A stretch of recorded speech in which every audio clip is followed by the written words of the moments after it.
Bismillahirrahmanirrahim. Assalamualaikum warahmatullahi wabarakatuh.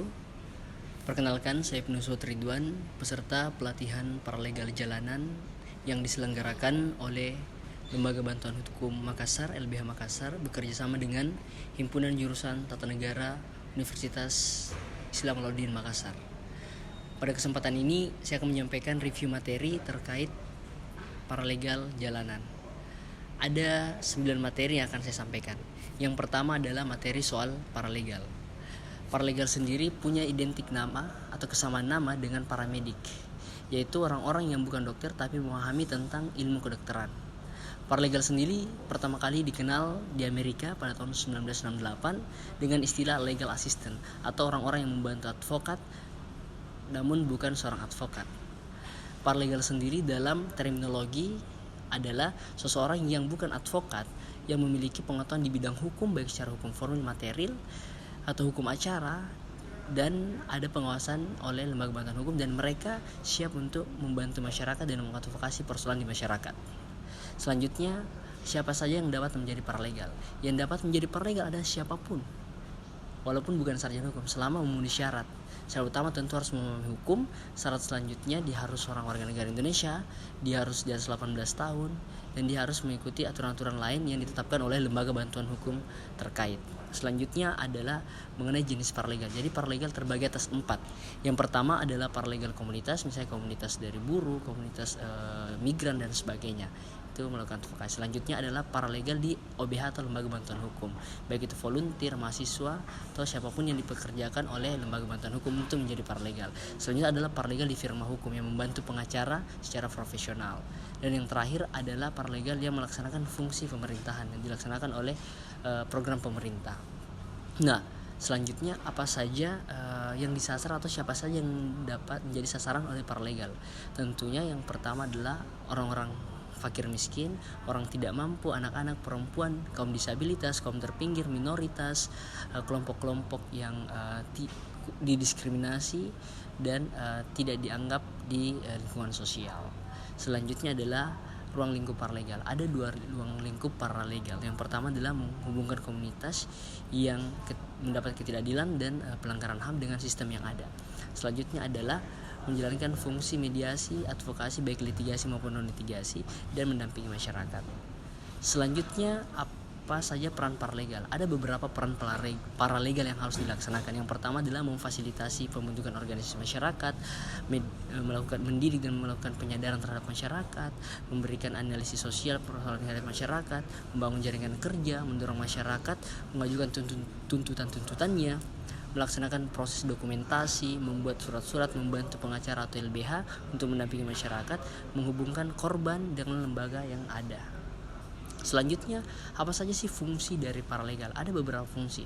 Yang pertama, memberikan penyuluhan hukum, memberikan konsultasi hukum, bantuan usul, investigasi perkara, baik secara elektronik maupun secara non-elektronik, melakukan penelitian hukum, melakukan mediasi, negosiasi, pemberdayaan masyarakat, pendampingan di luar persidangan.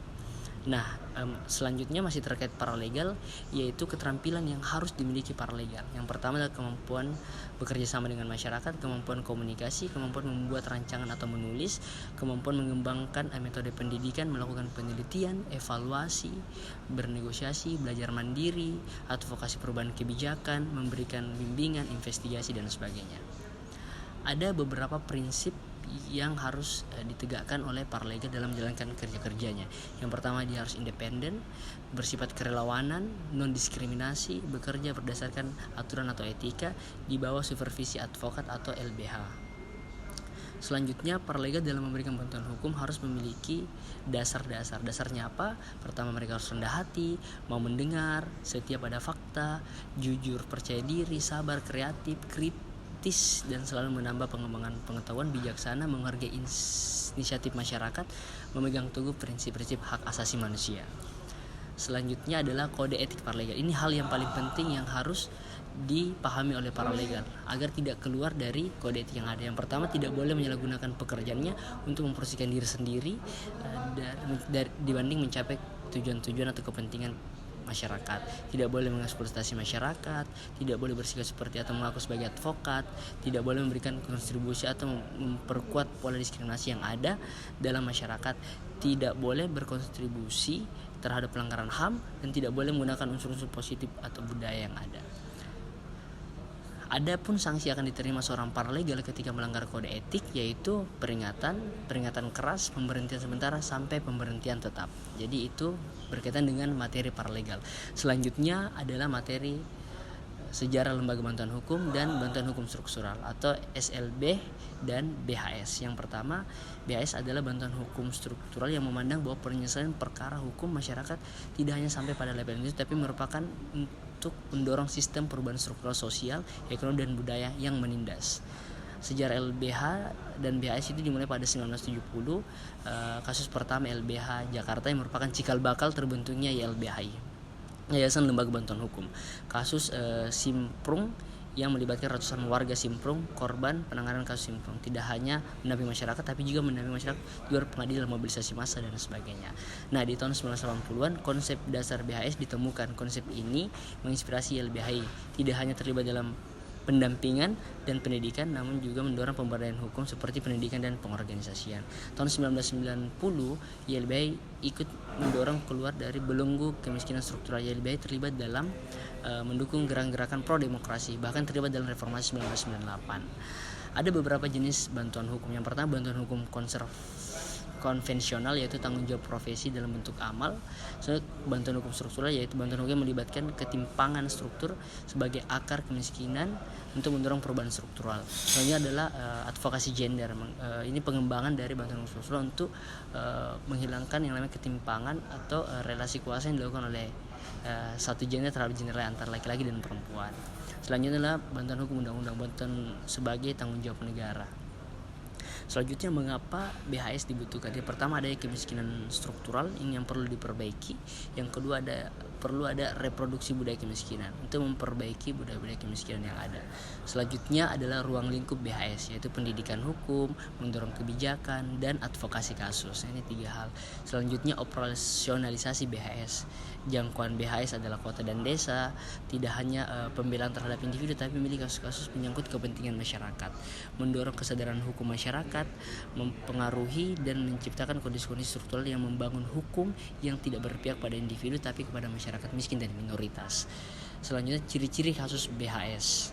Yang pertama, terdapat relasi kuasa, menyangkut pelanggaran hak asasi manusia, melibatkan banyak orang, dan yang keempat adalah mempengaruhi kondisi demokrasi. Baik, materi ketiga adalah pengantar advokasi. Nah, advokasi berasal dari kata to advocate, atau untuk membela, mewakili, mempresentasikan kepentingan orang lain, dan untuk memperjuangkan hak-hak tertentu. Nah, mengapa advokasi hadir? Karena ada ketidakadilan, karena ada yang tidak mampu atau tidak tahu mau kemana untuk memperjuangkan hak-haknya sendiri.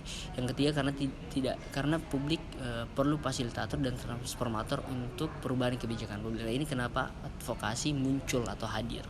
Selanjutnya, apa yang diperjuangkan dalam advokasi? Tentu yang diperjuangkan adalah hak asasi manusia berkaitan dengan non-diskriminasi, memperjuangkan kesetaraan, menghargai perbedaan, pluralisme, pengakuan hak, keadilan, dan sebagainya. Nah, dalam advokasi ada hal-hal yang harus dipenuhi agar dapat melakukan advokasi yang baik. Yang pertama, tidak semata-mata bersifat charity atau karena kasihan, tidak victim blaming victim, yaitu menyalahkan langsung korban. Jadi kita harus melihat dari perspektif keadaannya secara objektif, tidak menjadi monopoli kaum elit tertentu, tapi juga menyangkut dengan akar persoalan di organisasi masyarakat. Nah, selanjutnya adalah siapa saja yang dapat melakukan advokasi. Hampir seluruh orang boleh melakukan advokasi, termasuk mahasiswa, seperti organisasi, lembaga masyarakat swadaya, komunitas tertentu, misalnya komunitas petani, nelayan, dan sebagainya. Strategi advokasi dapat dilakukan secara media, pengadilan, menggunakan jejaring, melalui legislasi atau perundang-undangan. Bentuk-bentuk advokasi adalah advokasi litigasi di pengadilan dan non-litigasi, misalnya lobby, negosiasi, dan mediasi. Kebijakan yang harus dimiliki orang-orang yang mau melakukan advokasi. Yang pertama menjalin relasi, melakukan penelitian, riset, investigasi, melakukan 5 kelompok, negosiasi, keterampilan konsultasi, manajemen, mencari dana, penulisan, pencatatan, dan pemantauan. Nah, ada 3 kerja pendukung. Yang pertama ada kerja pendukung, menyediakan dana, logistik, informasi, data, dan akses. Kerja garis depan yaitu melaksanakan fungsi juru bicara, perundingan, lobby, terlibat dalam proses legislasi dan jurisdiksi. Yang terakhir adalah kerja-kerja basis. Nah, ini kerja yang pada gapur gerakan advokasi, mendidik politik kader, membentuk lingkaran anti mobilisasi dan mobilisasi aksi. Selanjutnya adalah advokasi publik. Advokasi tersebut harus menyangkut dengan perubahan kebijakan, yaitu tahap pengembangan koalisi, misalnya mengidentifikasi diri dan kepentingan, memberikan nama isu gerakan, menilai kekuatan, rencana, dan untuk bertindak. Selanjutnya adalah konsep atau mekanisme perlindungan HAM. Ini materi keempat. Yang pertama bahwa hak asasi manusia adalah hak yang diberikan Tuhan, yang bersumber dari Tuhan sendiri, yang dimiliki orang sejak dalam kandungan dan tidak boleh diganggu-gugat oleh siapapun, menurut John Locke. Nah, itulah konsep hak asasi. Namun ada perbedaan antara hak asasi dan hak dasar. Yang pertama, hak asasi itu diberikan secara langsung oleh Tuhan, hak untuk hidup, bersumber dari Tuhan, sifatnya universal, dan ada peran negara untuk mengawal. Sedangkan hak dasar dia bersifat konsensus atau konsekuensi sebagai warga negara, ya sumbernya dari hukum yang menjadi kesepakatan bersama. Contohnya misalnya hak politik. Hak politik itu merupakan hak yang dapat dibatasi ketika dia melanggar hak orang lain. Selanjutnya berkaitan dengan teori HAM, ada teori alam, ada teori positivisme, dan ada teori relativisme. Adapun prinsip-prinsip hak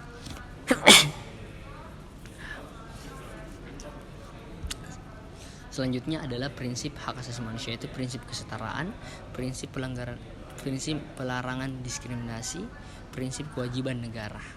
Selanjutnya adalah instrumen perlindungan HAM. Ada 2 HAM, Declaration Universal Human Rights, ada International Conference on Civil and Political Rights (ICPR), dan ada beberapa instrumen lain. Salah satunya secara nasional yaitu Konstitusi kita di pasal 28A sampai 28J. Teman-teman sekalian, selanjutnya adalah perbedaan hak sipol dan ekosop. Jadi ada yang disebut hak sipol dan hak ekosop. Hak sipol itu negara wajib memenuhi pemenuhannya. Kalau ekosop dia secara bertahap. Ada komitmen yang harus dijalankan negara kalau dia sipol, dan ekosop itu penguasaan diserahkan kepada Dewan Ekosop PBB. Jadi dia bersifat internal dan eksternal. Selanjutnya adalah mekanisme penyelesaian kasus. Kalau di Undang-Undang HAM, maka ada pengadilan HAM yang ad hoc, dan ada komisi kebenaran dan rekonsiliasi. Begitupun di skala internasional. Selanjutnya adalah materi hukum pidana dan hukum acara pidana. Yang pertama adalah perbedaan antara hukum pidana dan hukum acara pidana. Hukum pidana merupakan hukum material yang membahas tentang apa saja yang dapat dipidana dan berapa lama dia dipidana, yang berkaitan ketika ada pelanggaran hukum dan terdapat sanksi. Sedangkan hukum acara adalah hukum formil yang mengatur tentang tata cara proses melaksanakan hukuman di hukum pidana secara material tadi. Misalkan proses penetapan tersangka, proses bersidang di pengadilan, dan sebagainya. Selanjutnya dalam hukum pidana dan hukum acara pidana ada pembahasan soal orang yang bebas, kemudian menjadi seorang tersangka, kemudian menjadi seorang terdakwa sampai terpidana. Ada beberapa perbedaan. Orang bebas adalah orang yang tidak terjerat hukum, orang yang tidak sedang tidak dilekatkan dugaan tersangka kepada dia. Nah, tersangka sendiri menurut KUHAP di pasal 1 butir 14 adalah seseorang yang karena keadaan atau perbuatannya diduga kuat melakukan tindak pidana berdasarkan bukti permulaan. Nah, bukti permulaan ini harus mencakup 2 alat bukti sebagaimana tercantum dalam KUHAP, yaitu misalkan ada bukti saksi dan bukti surat. Nah, itu ada dua terpenuhi, minimal 2 alat bukti. Nah, setelah itu nanti ketika penyidik telah menetapkan bahwa dia tersangka, dilimpahkanlah berkasnya ke kejaksaan, maka nanti akan dilakukan dakwaan oleh jaksa. Nah, setelah dia dijatuhi vonis maka dia disebut sebagai terpidana. Nah, itu perbedaan-perbedaan. Namun dalam proses penetapan tersangka ada yang namanya asas kehati-hatian. Kenapa? Karena tidak semudah membalikan telapak tangan untuk menetapkan orang sebagai tersangka, karena ini berkaitan dengan hak asasinya sebagai seorang manusia, dan ini akan menimbulkan hak, kewajiban dan wewenang institusi kepolisian dan institusi di atas kepolisian setelah dilimpahkan berkasnya. Karena orang sudah dianggap sebagai tersangka dan hak-haknya dapat dibatasi. Nah, itu ada prinsip kehati-hatian. Selanjutnya dalam proses pemeriksaan tersangka tidak boleh ditekan, tidak boleh diintimidasi, dan tidak boleh disiksa. Dan yang melakukan penangkapan harus berpangkat penyidik. Dan paling lama setelah 7 hari penangkapan harus ada surat diberikan kepada keluarga untuk menjelaskan di mana dia ditahan, apa alasannya, dan sebagainya. Dan apabila ada kesalahan dalam proses penyitaan, penggeledahan, penangkapan sampai penetapan tersangka, maka dapat dilakukan yang namanya pra peradilan untuk menguji keabsahan atau benar tidaknya, sah tidaknya proses penangkapan, penyitaan, dan sebagainya. Nah, itu dapat diajukan. Nah, penahanan sendiri di kepolisian itu 20 hari dan dapat ditambah selama 40 hari. Nah, yang paling penting dari hukum pidana dan hukum acara pidana adalah bagaimana menegakkan kedua-duanya secara beriringan, bahwa orang tersebut betul ada pelanggaran atau kejahatan, melanggar hukum yang ada, dan tata cara penetapan dia sebagai tersangka dan terdakwa bahkan sampai dipidana harus sesuai dengan hukum yang ada. Selanjutnya adalah kebebasan berekspresi dan berpendapat. Nah, kebebasan berekspresi dan pendapat sejatinya merupakan hak asasi manusia yang kemudian juga diatur dalam konstitusi kita pasal 28A sampai 28I dan dibatasi dalam 28J. Untuk kebebasan berekspresi sendiri, berserikat dan berkumpul dijelaskan di pasal 28E Undang-Undang Dasar 1945, bahwa setiap orang bebas untuk menyampaikan pendapatnya, gagasannya, idenya sesuai dengan hati nuraninya. Nah, dalam hal ini terdapat beberapa alasan mengapa hak kebebasan berekspresi merupakan hal yang urgent dan ada dampak negatif ketika tidak diberikan. Misalkan pemerintah akan sewenang-wenang, tidak ada kontrol dari masyarakat terminta, dan masyarakat tidak bisa menyampaikan apa yang menjadi keinginan nuraninya, dan itu akan menjadikan negara sebagai tempat yang otoriter. Nah, saat ini banyak kasus yang kemudian membatasi kebebasan orang dalam berpendapat. Misalkan kasus yang paling viral saja adalah kasus mural. Kita bahwa kasus mural ini menjadi kontroversi karena dianggap mural ini menghina lambang negara. Padahal kalau kita lihat di pasal 33 Undang-Undang 1945, presiden bukan merupakan lambang negara. Yang menjadi lambang negara burung Garuda, bendera merah putih, dan ada lagi beberapa penjelasan di situ. Namun ketika presiden ingin presiden secara individu ingin melaporkan, itu bisa karena dalam KUHP penghinaan merupakan delik aduan. Nah, inilah yang menjadi contoh-contoh bagaimana proses berpendapat itu seringkali dibungkam. Namun presiden sudah menyampaikan tidak usah ditindak, namun ternyata polisi tetap menindak dan pada akhirnya mengatakan bahwa ini bukan wewenang kepolisian, namun kewenangan pemerintah daerah, dalam hal ini Satpol PP, untuk menertibkan. Nah, berbicara soal itu juga kita berbicara soal pendapat Rico Malasesta mengenai sistem demokrasi. Lahirnya kebebasan berpendapat adalah karena ada sistem demokrasi, karena dari rakyat, oleh rakyat, dan untuk rakyat. Rakyat punya hak untuk menyampaikan pendapatnya. Nah, sistem demokrasi kita harus betul-betul dirawat dan dijaga, karena kita tahu bahwa demokrasi yang kita inginkan adanya keterlibatan masyarakat dalam sistem pemerintahan melalui perwakilan-perwakilan yang dianggap mewakili suara rakyat. Namun yang harus kembali diperhatikan karena seringkali terjadi hal-hal yang membatasi dan tidak sesuai dengan aturan yang ada. Selanjutnya ada membaca hukum secara kritis. Membaca hukum kritis, kita harus memahami hak sebagai warga negara. Kita harus memahami kewajiban dan kewenangan dari pemerintah, jangan sampai mereka melebihi kewenangan yang diberikan. Yang kedua adalah memperhatikan kontradiksi dan inkonsistensi yang terjadi di masyarakat, khususnya ketika itu melanggar hak asasi manusia, yang kemudian berani menyuarakan penindasan dan kebenaran dan melihat kondisi hukum hari ini. Contoh misalnya ada ketimpangan gender, dan itu kita mengusung RUU PKS. Ada permasalahan dalam Omnibus Law, dan itu kita tentang selama kita punya dalil yang jelas. Nah, materi yang terakhir, yang ke-9 adalah materi teknik negosiasi dan mediasi. Nah, terdapat perbedaan antara mediasi dan negosiasi. Negosiasi merupakan perundingan secara informal yang dilakukan antara kelompok dengan kelompok atau individu dengan individu. Sedangkan mediasi merupakan perundingan secara formal yang dilakukan melalui perantara yang disebut sebagai mediator. Jadi biasanya dilakukan di persidangan dan tempat-tempat formal lainnya. Dalam melakukan mediasi dibutuhkan keterampilan komunikasi, analisis masalah, problem solver, tidak cepat menyimpulkan, dan sabar untuk dapat menyelesaikan persoalan yang terjadi. Negosiasi dan mediasi ini muncul ketika ada tawar-menawar dan ada keinginan untuk mencapai tujuan bersama dan untuk merundingkan hal-hal yang dianggap perlu untuk dibahas dan diperbaiki. Nah, teman-teman sekalian, itulah tadi review materi pelatihan paralegal jalanan. Mohon maaf jika banyak kesalahan dan tidak dapat memenuhi semua ekspektasi teman-teman. Namun itulah yang dapat saya sampaikan. Sekian, assalamualaikum warahmatullahi wabarakatuh.